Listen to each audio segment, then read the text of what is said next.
I personally have never been like, oh my God, Barbara Smith, you ordered a blue thing? Hold on, let me bust out my binder. Do, do, do, do, do, do, do, do, do, do, do, do, do. Wait, when was it? Do, do, do, do, do, do, do, do, do, do, do, do. Ah, Blue KitchenAid, which by the way, our printer printed black and white, so that's really not helping me find it either. Oh, welcome back. Yay! And also, now that I've moved, my husband did make the joke for those who watch on YouTube that because I'm in a new apartment and the background is obviously different and better and the lighting is better because I'm high up on a floor, my husband was like, oh, people will think season two, budget's increased. I'm excited to be back. Before I jump into my first actual topic question, um, Mhm. any hopes and dreams for this season of our podcast? Oh. Any hopes? Wow, she's throwing a curveball at me, guys. She did not prep me for this question. Um, Honestly, I hope more people who listen, because I know we have some regular listeners out there, give us more feedback about what they want, what they don't want. It's usually when I see someone in person. Actually, a couple of days ago, yesterday, I saw someone who works on the same street I work on, who I know listens to the podcast, and we were chatting about just retail life. She was telling me about all sorts of craziness going on in her job. And I said something with the podcast, and then I was like, "Well, what do you think about this?" And she did have answers, and I want people to feel encouraged. Just give us those things without our prompting. Like we're both of us are like ready. We're like, "What do you got to say? Good, bad, ugly? We'll take it all." So just more engagement, and then more guests coming soon, hopefully. Yeah, exciting. And if I could ask why do you think, why is it important that we hear from more people? You know, my your experience and my experience combined is a lot of different. There's so much different experience in there, in the industry and at different levels. But retail is hundreds of billions of dollar industry. There's so many facets. There's so many things that can happen. I just want to make sure that we're covering all of it in a way that feels real to people and not just through your lens or my lens. And I think that that's important so that we're really getting the whole story. Yeah, I agree. And the nuance matters so much. Hmm. So it's really great to hear from someone, even if it's, I heard this, but, or this really resonated to me. Here's an example. All that context helped me so much. Agreed. Okay, today I want to ask you a little bit about how how stuff reaches you in the store. Um, I've heard a lot of stories about, you get there's no shortage of initiatives and mandates and communications. So I kind of want to come at it from this angle of like, yeah, we got the memo, but we don't have the why. Hmm. So if we can kind of table the idea that some of these initiatives that are landing on your desk are just inherently bad. Hmm. Table those for a sec. Let's talk about things that could have value. Hmm. Let's say a corporate team has built a potentially valuable program, initiative, whatever it is, and it lands on your desk, but they often, even if it's great, they often skip the narrative layer. Hmm. That like honest human explanation of what they're trying to do and why it matters to you now. And so by the time it gets to you, there's just no context. You just have instruction. And I think from what I've heard to a lot of store managers without the context, it's just more noise. It's just another task. Can you walk me through the last time a program landed on your desk with zero context? Anything coming to mind? I've thought about it for the last couple of days. There's so many things that have come across in my like almost, my like 15 years of being a store manager. Um, so many things have come at me across my email, across the desk, so to speak, with very little explanation as to why. I would say that that's actually more than norm, right?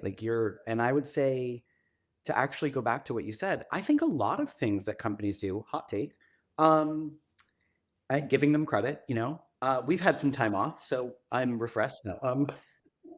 Um, but a lot of the initiatives that come across have some value in them. Like there's a reason a team in corporate came up with the idea. It wasn't just for fun. I would say a policy is a lot of times you don't get a why, whether it's like a loss prevention policy change or like an HR policy change.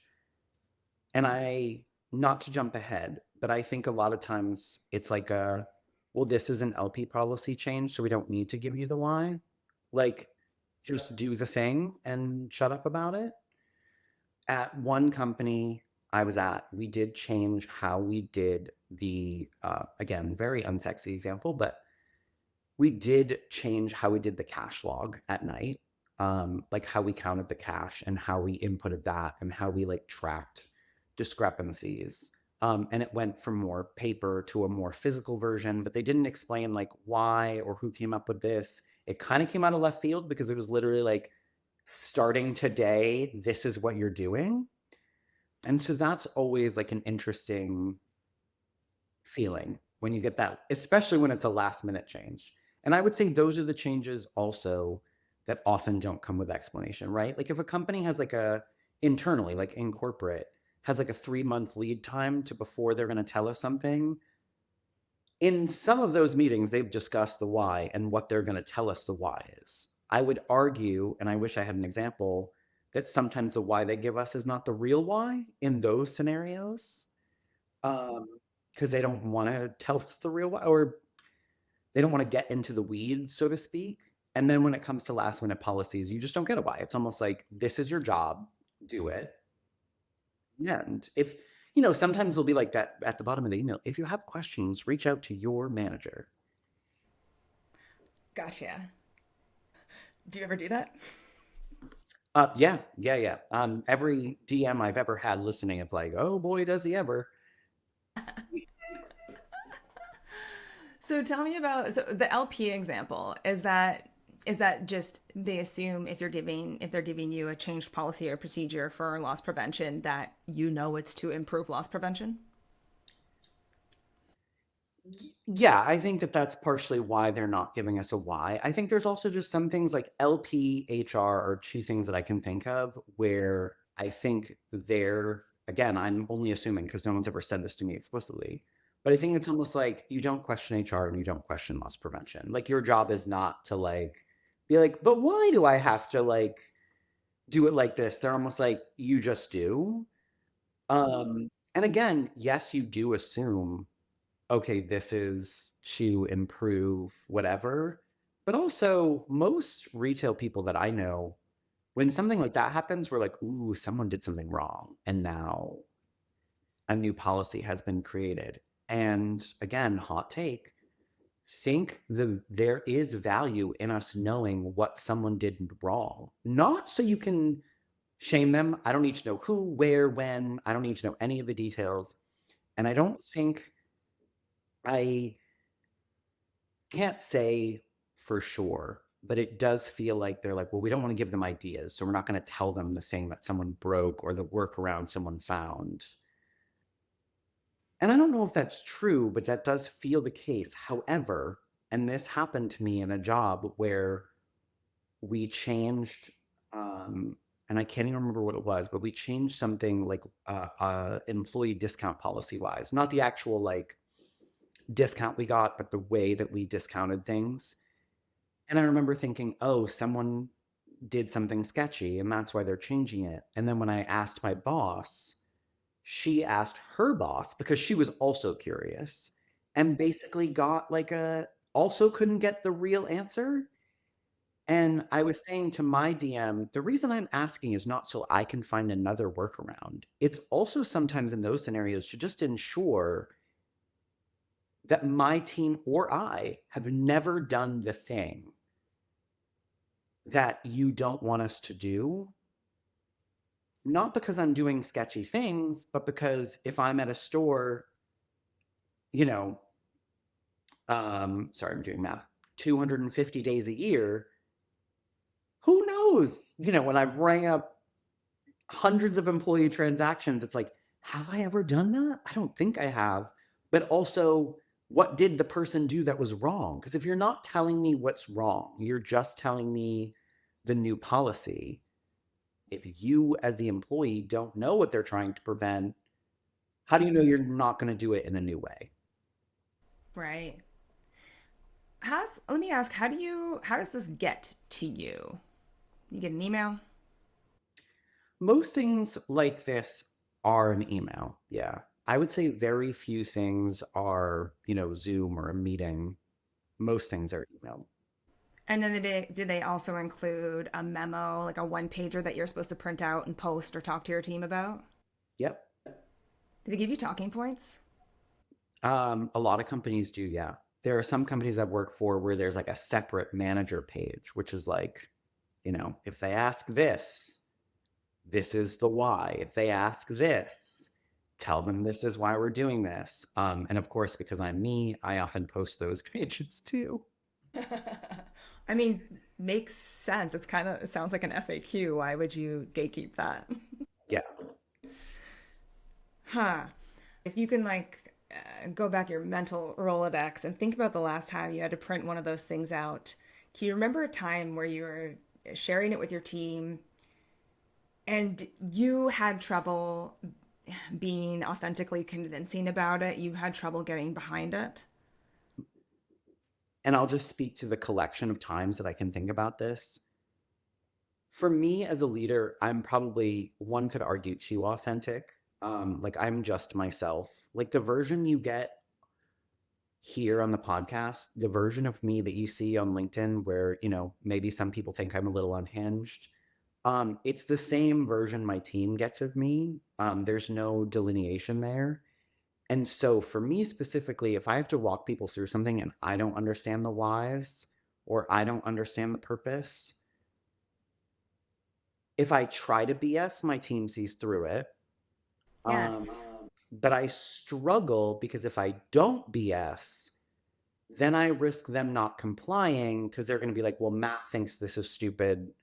So why should I even do it? And I think with some of those policy things, even because I think if my team knows that we're not bad at that thing, whatever it may be, um, like let's say it's like a discount policy and they're becoming overly didactic about like save every receipt, scan the receipt, send it in the closing email, whatever the thing is about like employee discounts. If my team knows, like, first of all, half of us don't buy a lot here, and the ones that do, like, we do have the receipt, like, it's not a big deal. Like, we know no one's like getting away with anything. People might just not be like, well, this is pointless. Like, this is a lot of busy work just to prevent something that's not happening in our store. Because I think sometimes when it comes to LP and HR things, there's an overreaction that happens. And I think that's sometimes why I want to know what happened. Because for me, with the cash log thing, for example, in a company that changed from like paper to like more digital, it was a shared document. So basically, they could see your cash log in real time. Right. And so for me, totally fine with that. I'll change last minute. We can do that. A Y would be nice, but also like, was one store doing something sketchy? Because if we're changing all of this because of one store, that seems like a wild overreaction. Or you like dug in and there were like 7 stores stealing deposits. Like, so to me, and I'm not saying you even need to tell us deposits were being stolen. You can use missing, you can use euphemisms if you want. Um, but I do think knowing, because again, there is that level of also assuredness that comes when you go, okay, well, definitely no one's stealing deposits in my store. I know because personally I hand them off to Brinks and I know that we're not doing anything and I've made sure all the money is where the money should be. So, okay, cool. I'm going to switch to this new thing you want us to do. No problem. I'm going to explain to my team why. And I might even explain to my team, hey, money went missing. We're not stealing. So we can just follow this policy and know that we're doing the right thing. Now, if you don't tell us that, the question becomes, is there something else that people were doing wrong? Was there a way that they were record keeping that was just incorrect? And that's why this change? So it's like, and then it's like, were we one of the ones doing the record keeping wrong? And we just didn't know? That's also useful information. And actually, in that example, I did ask my boss, I said, was someone stealing money? Can you just like say that so I can just know that I'm good? And she was like, someone was indeed stealing deposits. And I was like, okay, great. Thank you. Because now it's like, I know I'm not stealing deposits. I know that there's no money missing. So now I'm just going to follow this new policy. And quite frankly, the policy makes sense if you had people stealing money. Um, but it's again, if I only got that why because I asked, because I'm like an annoying 3-year-old that cannot do anything unless I get the 4-point PowerPoint around why. Well, I think it's a really fair question, especially if it's adding load to your day to Yeah. day. Like that only makes sense. No corporate leader that I've ever spoken, no retail corporate leader that I've ever worked with is in denial about store managers and store teams having a lot on their plate. And so they're aware that if they're about to add more, like they're cautious of that. And so if that decision was made, there has to be a why behind it, and I think it's fair to share it with you. And what I'm hearing is when they don't, you're left, uncertainty sucks, and you're left to make up why this is happening. And often humans go to worst case scenario, like I've heard, and just you talking then, fear, right? Mhm. Like fear that you or someone has done something wrong and wouldn't even know about it. And I think it says something about retail or the corporate world in general that you think that's how you would hear about doing something wrong, a corporate wide policy change. Yeah. Well, I mean, yeah. I mean, now that you're saying it, yikes. Okay. Um, well, I do think, and not to go down this road too much, because it isn't the question you're asking. And this is more a different topic, sort of, which is I think when it comes to policies in general, we often don't get the why. And the biggest example I can think of, it's actually I've said the phrase pet peeve a lot in our call, so I can't say that this is like actually number one or anything, but it feels pretty high up there, which is paperwork retention policies. If you want to get me really passionate about something that seems really stupid, that's the topic. Because I've worked so many places where, because by the way, in case anyone doesn't know who's listening, but most retail leaders probably do know, every place has a paperwork retention policy. How long do you save receipts from the register for? How long do you save HR paperwork? How long do you save sales reports, etc.? All 3 months, 6 months, a year, like different stores, different policy. I remember I worked somewhere that we had so much paper. There were so many binders that I was like, why are there 9 binders? Why? And so I'm going to be honest, I stopped doing it when I got there. I was like, I'm not doing all of this busy work with papers. I eventually got in trouble. And I asked the ops person for the district who came for a visit and basically gave me this like ops audit, which I failed miserably. And they were like, because you don't have the binders. And I go, totally cool, Brian. Was his name Brian? Whatever. Totally cool. I'll do whatever you want me to do realistically, but like, why do we save this paperwork? Like, I don't like, when am I ever going to reference this, or when is someone else going to reference this other than the ops audit that you're doing right now? Because up until that time, I had an ops audit, by the way. No one had ever asked to look through those binders. And that was like 9 months after I started. Like, no one's ever asked for this information. And I personally have never been like, oh my God, Barbara Smith, you ordered a blue thing? Hold on, let me bust out my binder.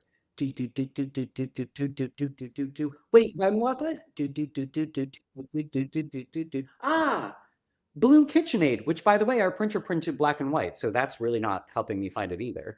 Um, so like I gotta look up the date, I gotta find Barbara Smith. Meanwhile, the portal, I can just type in Barbara Smith and hit search, and there it is. Every order Barbara Smith has ever placed in Hingham, Massachusetts. And retail is so compliance driven that we're all like, well, I guess we'll just do this new thing. And I guess we file it in the new app and then print a copy out and put it in that other binder. And it needs to be said, this coming from a guy who really likes paper, who prefers analog. Yes. This is coming from someone who, when Becky sends me an outline for the podcast episode, ladies and gentlemen, I print it out because I like to see it. And by the way, I wish it was in reach of me right now because it would be funnier. I put it on a clipboard. 'Cause that's how I do things. What I really want people to hear from this, and what I'm hearing from this, and what I really hope any corporate retail leaders are hearing is I wish they could put themselves in your position when these things land on your desk. Because I think to them, it's like, yes, we've done all of this work, we've done all this research, this makes sense to us. We'll hand them this tidy package, and yeah, their job is they're so compliance driven, they'll just do it. But what I'm hearing again, going back, like aside from the fear we talked about, pointless, right? Like you said, like this feels pointless. I don't understand. This is asking me to relay something to my team that is disingenuous to me. Like your team knows you. Like imagine if you're a leader, like listening to this, imagine having to go to your team and tell them something that's going to cause them take them more time in the day, cause them a little bit more work, and not really be able to tell them why. Like, actually consider that. And but then also underneath that, reduced trust. Like so many of the examples that you talked about, where did someone do something wrong? Did we do something wrong? Okay, well, if someone did something wrong, I get now why we have this extra cautionary measure. That is again saying that's like the LP, policies that we talked about. We can't trust you. Now you have to prove your integrity through this additional step is another thing. And all of this is contributing more, I feel like, just dividing a bigger wedge between the us them of Mhm. stores and corporate, whether it's because they don't trust us or they just don't get us. This thing is stupid and pointless, but they're asking us to do it and we have to. That's I, what I'm hearing. yeah, and I think this in typical Becky fashion, this like sort of simple question you're asking me touches so many other things. So I almost can't stay on topic. It's like what you're asking me dips its hand in all of these other pools. Because I think the question that's now coming on my mind is, before you change the policy that's going to eventually come across my desk, and now I have to do something else to prove or disprove or whatever. Did you ask why stores aren't compliant in the first place rather than taking an extra step?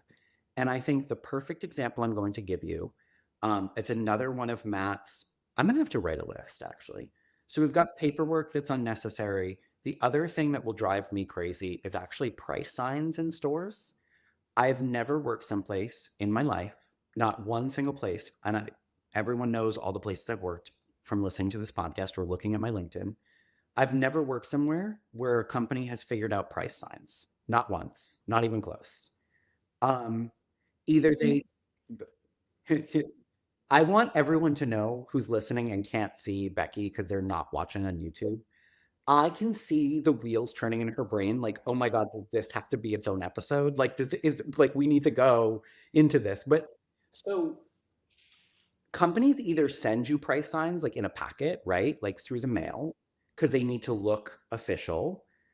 Think companies like, Williams Sonoma, American Eagle, etc. Or companies sometimes print them in store. Think Target, Macy's, and not just big companies, because I've worked for small companies that print in store as well. I've also worked in stores where if you print them yourself, you could get in trouble because it needs to be the official ones they send in the packet.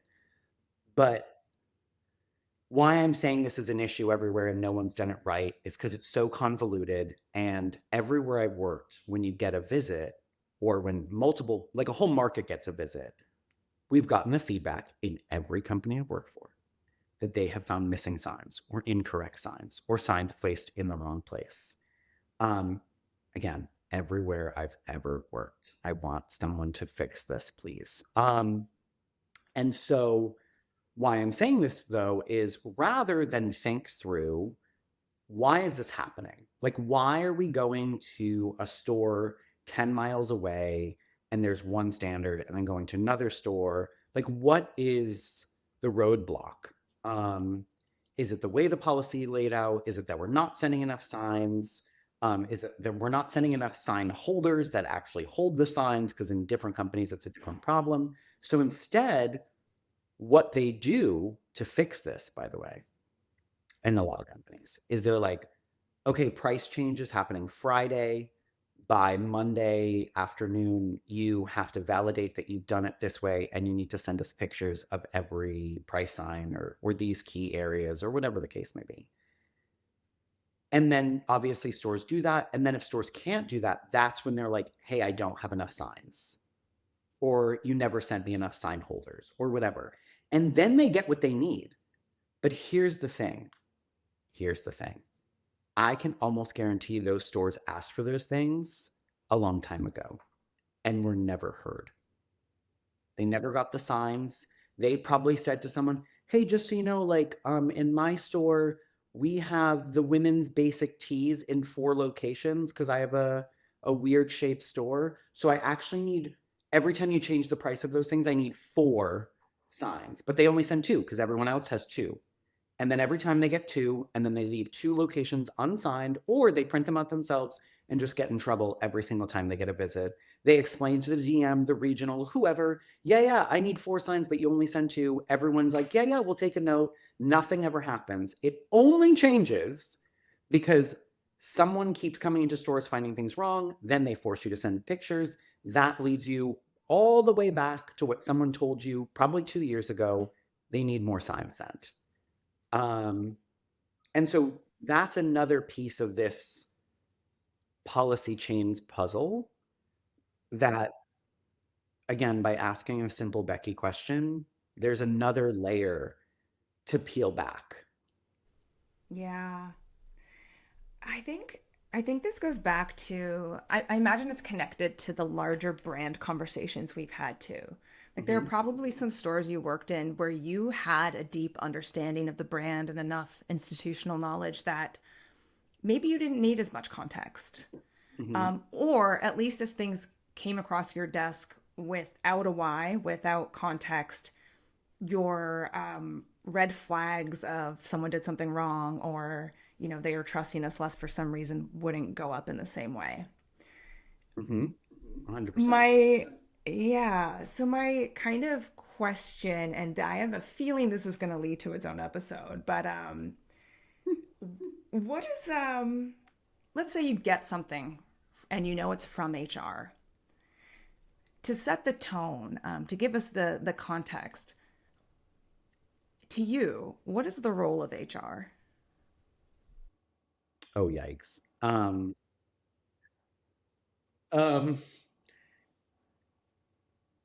I have to ask a clarifying question. Do you want me to answer this what I really think is the purpose of HR, or what companies think the purpose of HR is? Because they're actually 2 things. Yeah, so I really want to understand why if something from HR, a policy or whatever it is, gets to you in the store. I want to know the frame it's going to, the framing in your mind of HR. So I want to know what you think of HR, and that's going to help us understand why you're have because you have to assume if they don't give you a why you're making the assumptions you are. I see what you're saying. Yeah, so from my perspective, HR's role is to ensure that the company is legally safe and protected, and that the employees at the store level and in corporate, obviously, because they have their own HR, are following the things that are going to keep the company from stepping in some legal snafu. So it has nothing to do with your experience at work. No. Well, I mean, it has nothing to do with engagement or anything like that. That's what you're saying. Yeah. Gotcha. So it makes sense then that that's how you would, you have to bucket these things mentally somewhere. Hmm. It makes sense that they would go to a kind of negative place in a lot of situations, even if there's merit to what they're asking. Well, and to you had said something like about my experience and me kind of like knowing. And I think one of the interesting things is I've been in a lot of roles recently where I've had people who are not as tenured as I am in retail. And the younger generation, I'm going to throw this out there on the podcast. Shout out to Gen Z. I love them. I love them. They're little menaces. They're little menaces who give zero, you know what's about policy or procedure or the way things should be or would be or were. And they got questions coming out the wazoo. Keep them coming. If anyone is going to destroy everything we've ever known about industry, it will be them. And I love it. I encourage it. I stoke the flame sometimes. But all of that to say, they don't have the context I have. So when these policies come across, oftentimes all I hear from them is like, did they not think we were doing enough? Like they gave us something else to do. They didn't think we're giving enough. And then I'm the one, even with like the cash log type situation, that has to go, here's the thing. I've been in retail long enough.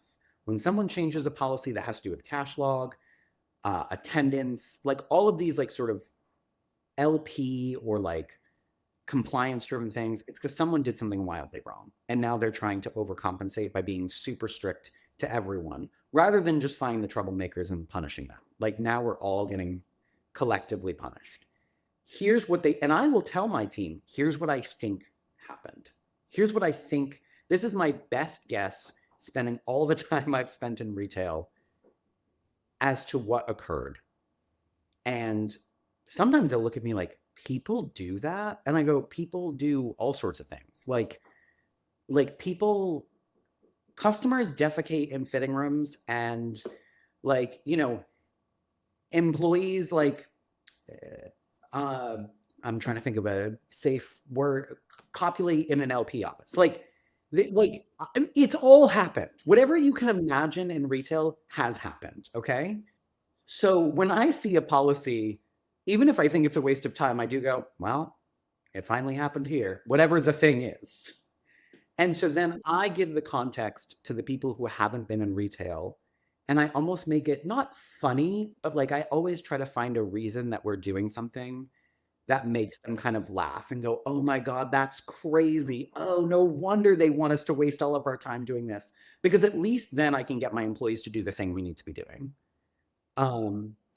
But in the back of my mind, most times I'm like, this is so dumb. Like whatever it was, it probably happened in one store. And now you're making 200 stores do this. Because again, my question is, because this is the other layer of the question you're asking, and this is something I've always wanted to know. What the hell is the point of a DM then? Say more. Like, if a DM, even if they have 10 stores, even if they have 12 stores, because I realize that stores are more complicated than an individual employee. I do realize that, just so we're clear, DMs listening. However, you have 12 stores. At an Old Navy, I have 60 employees. You can't keep track of 12 things. I have to keep track of 60 things. Like, so you can't make sure 12 stores are doing their cash logs properly? Like, there isn't a way to do that?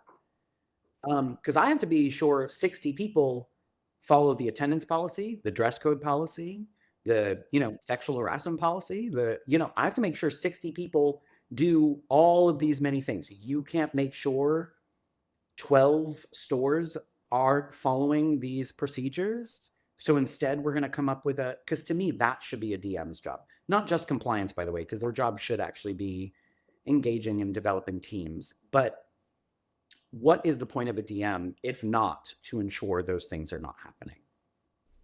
That's a great point. Yeah. Okay.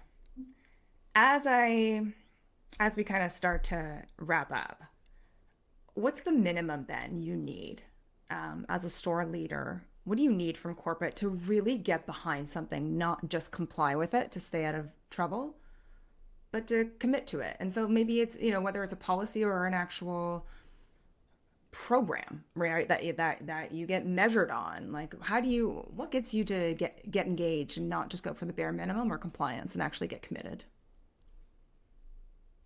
It's as simple as, and I feel like we could just take me saying this and make it the evergreen answer at the end of every podcast episode. Um, but it's really as simple as, what is the truth? Just give us the truth. You don't need the jargon, you don't need the lingo, the euphemisms. Um, I don't need any of those things. I just need, there was a reason this policy changed, or there's a reason you think this is a great idea. Just give us the why. Like something triggered you to say, now we want you to do this. What was the thing that started it? What was the, and maybe that's the thing. Maybe not just the why, but like what got in someone's brain that like this system or this thing was broken in the first place. Um, because I guarantee you, we can probably agree on that.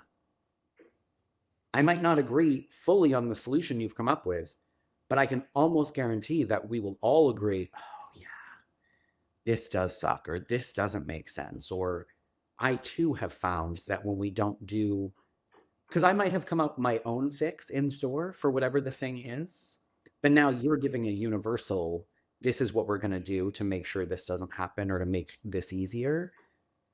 And if I'm already doing my own thing, I might look at it like, oh my God, this is more work. Because I don't realize what you're trying to do is fix the thing I already sort of fixed with my own thing. But if you give me that, what started this was we found in stores, because this is all you need to say. You don't need to tell us who, where, when. You don't even need to tell us when. Just when we were doing store visits, we saw this and we thought, well, this doesn't make sense. And that is why we're rolling out this new thing. Because guaranteed, I've also seen the same thing, whether in my own store when I first started, or when I got promoted, or when I got transferred, or whatever. Like, I too saw the thing you're saying, and I agree. And that will help me go, okay, cool. So now we have an agreed upon solution to a problem we all saw that I, quite frankly, didn't think you realized was a problem. Man, there's so much. I want to just acknowledge that it's wild. It is quite rare that you get asked, right? Like it's if you see a problem in some stores and you know that some stores aren't having that problem or have solved that problem, I would just invite corporate leaders to just ask for a store proven solution, something that's already working in stores that a store manager has already figured out before maybe rolling out your own policy that maybe makes less sense, that isn't store proven. My follow up questions for you. Let's say the truth sounds kind of bad. Let's say it makes it sound. Maybe they're afraid it's going to make. Maybe they're afraid that it's going to make you think that they trust stores less, and so they don't want to say some store employees have been doing this or implementing this rollout. Is hearing the truth, even if it sounds bad, even if you and I would both agree that it shouldn't be a corporate wide rollout, that someone should be disciplined or dealt with individually, is that better than nothing? Yeah. I mean, I don't think I've ever actually thought about that. Like you saying it like that is interesting because I think it's a mixed bag a little bit, but I also think that our assumptions are often worse than the truth, to be honest. Um, so I think the truth is still helpful. I do think there's a trust issue there, but I think that there's a way for them to communicate that doesn't inhibit trust. Because I think there's a way to say, because I think the best way to say anything like that is, here's what happened. Some stores were doing this, and whatever. We're rolling out this new policy because, frankly, we should have been tracking this all along, and it's our bad that we were not on top of this. This is our miss from the get-go. Because let's say the cash log thing. I mean, I've seen some things in companies where because I will tell you this has happened too, where people roll out something and I'm like, wow, they're finally going to track that. I wonder how many people got away with stealing before they realized that this was a crazy thing to let go. Because I have seen that. And so it's like in those scenarios, I understood why it was happening, but I'm sure there were small managers that were like, they don't trust us. In those scenarios, they could have been like, listen, employees were taking money, and quite frankly, because we're a business in 2026, we should have been digitally tracking deposits because wild that we weren't. Um, so it's like for the employees that were so used to something that was going on for so long, because I think that's the other thing. If you've been letting a really lax policy exist for like, in some companies a decade, and now you're changing it, it can feel like a lack of trust when really what it is you should have had oversight to that thing the whole time. You were just running on vibes. And vibes is not a way to run a business. So I do think that there's also, again, it goes back to like just the acknowledgement. Yeah, we probably should have been tracking this forever, or we should have had this policy since the day we opened the door. Right. Own their role in it a little bit. How about for the folks who think you don't want to read? You're too busy. You don't want to read the why. You don't want to, you just need to know what to do. I mean, I think that that's just in how you structure the communication, right? Because I think if you break down, if you have the email in like a I mean, this is overly simplistic, but honestly, kind of fire. I would love this. If it was just like new policy, how this affects you, why? Because even though that's overly simplistic, if it was big and bold like that, the people who don't care about the why, they just can skip it. Where, by the way, just so we're all clear, I'm reading the why before I read the new policy. Um, that's how my brain works. I'm like, why am I doing something new? Okay. Because for my brain, reading the why first will actually help me get my own buy-in. But again, I think if you just structure clear communication, easy to see, like there's no people who want to skip it can skip it. Well, and you touched on something I think really important that also, I don't know if it gets overlooked, but I think that a lot of corporate teams genuinely struggle with is relevance.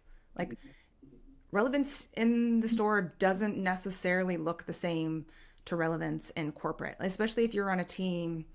I don't know if you're on the like learning development team or talent development team or sustainability team. News for the sake of news, like corporate news, in a place of urgency in a store, maybe not something you would read all the way through because how is this relevant to me today, this week, Mhm. the way I care about my job, but to translate it in a way, how does this impact your day to day, or does it give you an opportunity to feel more connected to the brand or to connect your team to the brand? Yeah, just making that a little more clear when it does reach you. Mhm. I've just witnessed a lot of first drafts of corporate communications that are meant to go to stores, and I kind of just feeling like, why should they care? Like why? Because we always hear more communication. Communication is poor here. We want things to be, we want to be more transparent, but that doesn't just necessarily mean more or longer. Mhm. It should actually include translating it into why it's relevant to stores. Although you would probably read all the corporate. Yeah. Okay, so what I'm hearing, if we could tell corporate retail leaders, teams, an actionable takeaway, a close, before your next rollout, or if you're updating something, or honestly, if you're training someone new and you're wondering about an old relic of a policy or a procedure that maybe needs to get asked about, go ahead and ask about it. But just send one honest paragraph to stores. Not a booklet. You don't need a $30,000 video of your CEO explaining what this is. Just a paragraph, a real one, about who asked for this, what the problem it was meant to solve, and what you're hoping store teams will actually feel and do with it. Mhm. Any final thoughts? No, that's it. Rewind 25 seconds. Listen again. Oh, I love it. All right. Good to be back. Good to be back. Yeah, and please do take Matt up on what he said at the start of this episode. Reach out, LinkedIn, emails, or easy to find. Hmm. All right. Thanks as always, Matt. Thank you. You're listening to Dear Corporate, Love Stores.